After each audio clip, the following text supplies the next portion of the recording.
Ce n'est peut-être pas la guerre elle-même qui menace le plus l'économie mondiale. Le vrai danger, en réalité, se trouve dans un passage maritime minuscule, un détroit étroit situé au Moyen-Orient.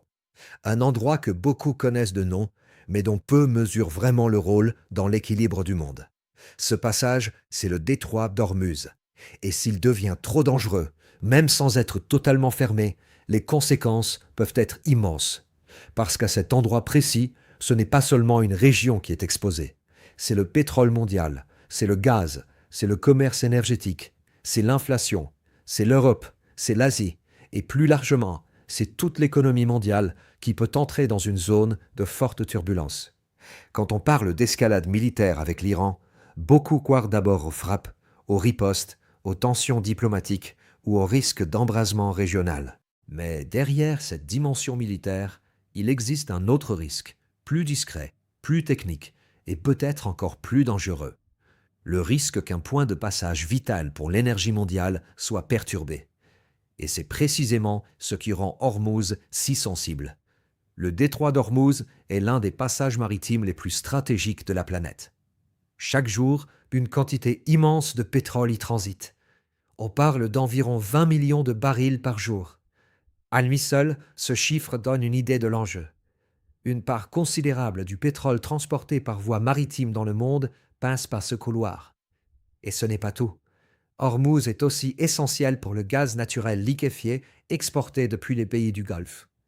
Autrement dit, il ne s'agit pas d'un simple passage régional parmi d'autres. C'est une artère centrale du système énergétique mondial.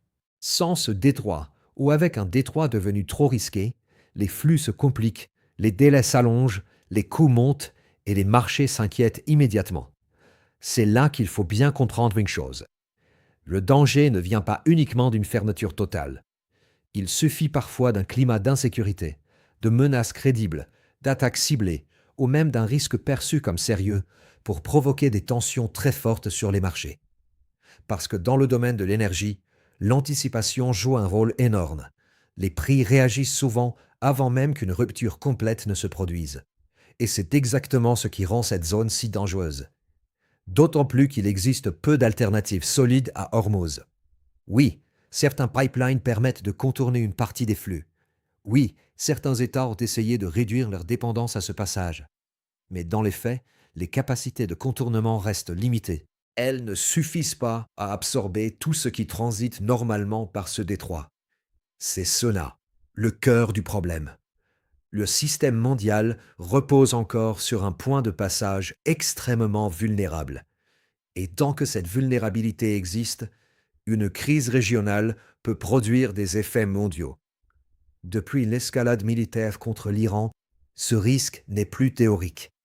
Il n'est plus seulement étudié dans des scénarios. Il devient plus concret, plus immédiat, plus sérieux. On entre dans une situation où le marché énergétique ne regarde plus seulement ce qui pourrait arriver. Il commence à réagir à ce qui perturbe déjà les équilibres. Lorsqu'un conflit touche une région qui concentre une part aussi importante de la production et du transit énergétique, la tension ne reste pas locale. Elle se diffuse très vite. Parce que le pétrole n'est pas une matière première comme une autre. C'est l'un des carburants de l'économie mondiale. Quand son acheminement devient incertain, toute la machine économique commence à se tendre. Et cette tension se transmet en plusieurs étapes. D'abord, il y a la peur d'une rupture ou d'un ralentissement des flux. Ensuite, les marchés intègrent cette peur dans les prix. Puis les importateurs s'ajustent. Les entreprises anticipent des coûts plus élevés. Les assureurs maritimes augmentent leurs primes. Le transport devient plus risqué. Et progressivement, ce qui semblait n'être qu'un problème régional devient un problème mondial. Il faut insister sur ce point. Le vrai sujet n'est pas seulement la guerre. Le vrai sujet, c'est l'impact de la guerre sur un point névralgique de l'énergie mondiale. Et ce point névralgique, c'est Hormuz. Quand un détroit aussi vital entre dans une zone d'instabilité, le choc ne s'arrête pas à la carte géopolitique. Il entre dans la vie économique réelle. Il touche les chaînes d'approvisionnement, il touche les coûts industriels, il touche le transport maritime, il touche les prix de l'énergie. Et à la fin, il touche aussi les ménages. Parce qu'un choc pétrolier, au fond, finit rarement par rester dans le seul secteur pétrolier.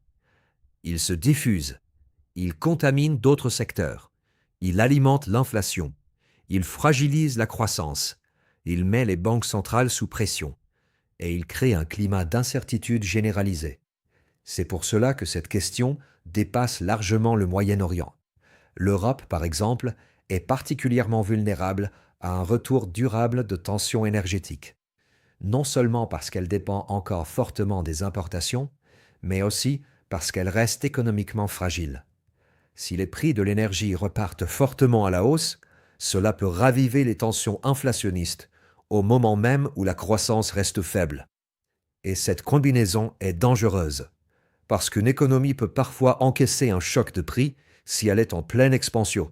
Mais quand la croissance est molle, que l'activité ralentit et que les ménages sont déjà sous pression, une nouvelle hausse énergétique devient beaucoup plus difficile à absorber.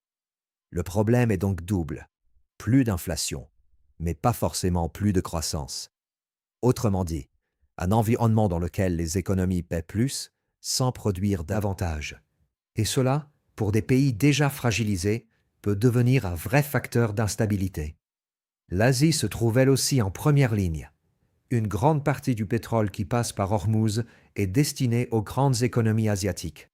La Chine, l'Inde, le Japon, la Corée du Sud et d'autres acteurs majeurs dépendent à des degrés divers de cette route énergétique. Donc, lorsque le risque augmente dans le Golfe, ce n'est pas seulement le Moyen-Orient qui s'inquiète. C'est toute l'Asie industrielle et importatrice qui surveille la situation avec attention.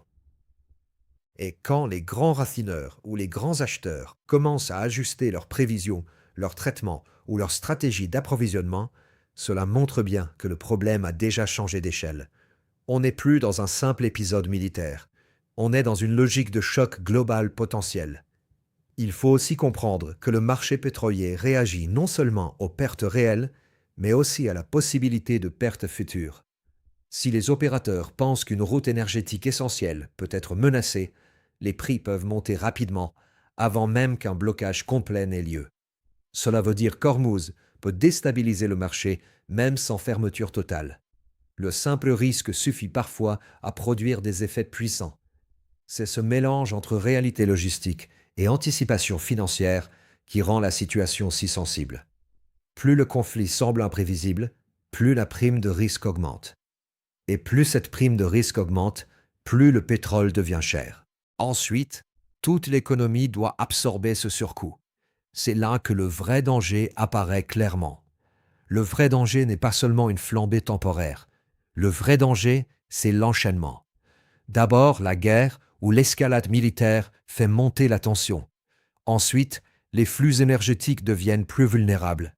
Puis les prix s'ajustent à la hausse. Après cela, l'inflation repart. Les banques centrales deviennent plus prudentes.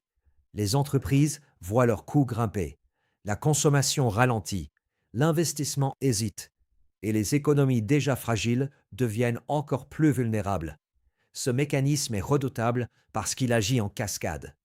Et surtout parce qu'il touche à la fois la géopolitique, l'économie et la stabilité sociale. Quand l'énergie devient trop chère, les tensions ne restent pas abstraites. Elles finissent par se traduire dans les budgets des ménages, dans les comptes des entreprises, dans les politiques publiques et parfois même dans les équilibres sociaux. C'est pour cela qu'un conflit localisé peut avoir des effets planétaires. Pas nécessairement parce que la guerre se répand partout sur le plan militaire, mais parce qu'elle frappe un point central du fonctionnement du système mondial. Et ce point central, ici, c'est l'énergie. Bien sûr, il existe des moyens de limiter une partie du choc. Les réserves stratégiques sont là pour cela. Certains États peuvent réorganiser temporairement une partie de leurs exportations. Des coalitions peuvent chercher à sécuriser les routes maritimes. Les marchés peuvent aussi s'adapter partiellement avec le temps. Mais il faut rester lucide. Aucune de ces solutions ne remplace complètement le rôle d'Hormuz.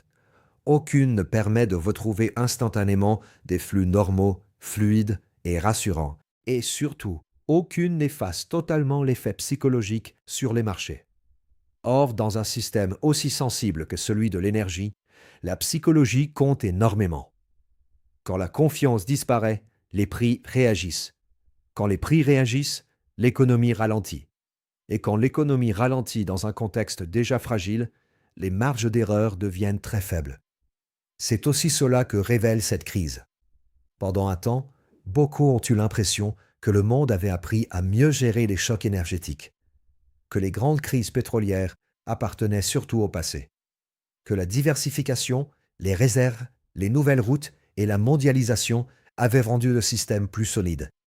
Mais la réalité est plus nuancée. Oui, le système est plus sophistiqué. Oui, les outils de réponse existent, mais il reste extrêmement vulnérable à certains points de passage. Et lorsqu'un de ces points devient instable, toute cette sophistication montre aussi ses limites. Hormuz est l'un de ces points, peut-être même le plus sensible du moment, parce qu'il concentre à lui seul une dépendance mondiale considérable, parce qu'il se trouve dans une région sous très forte tension, et parce qu'il peut transformer une crise militaire régionale en choc économique mondial. Au fond, c'est cela qu'il faut retenir. Le vrai danger de la guerre contre l'Iran, ce n'est pas seulement le conflit lui-même. Le vrai danger, c'est qu'un détroit très étroit, au cœur du Golfe, puisse désorganiser l'énergie mondiale, raviver l'inflation, freiner la croissance et fragiliser des économies déjà sous pression. Hormuz n'est pas un détail géographique, ce n'est pas juste un nom sur une carte. C'est un point faible majeur de l'économie mondiale. Et quand ce point faible vacille, c'est bien plus qu'une région qui s'inquiète. C'est toute la planète qui retient son souffle. Dis-moi en commentaire si, selon toi, le monde est vraiment préparé à un nouveau choc pétrolier. Et si tu veux d'autres décryptages clairs sur la géopolitique, l'économie mondiale et les grands rapports de force, abonne-toi à Le Décryptage Mondial.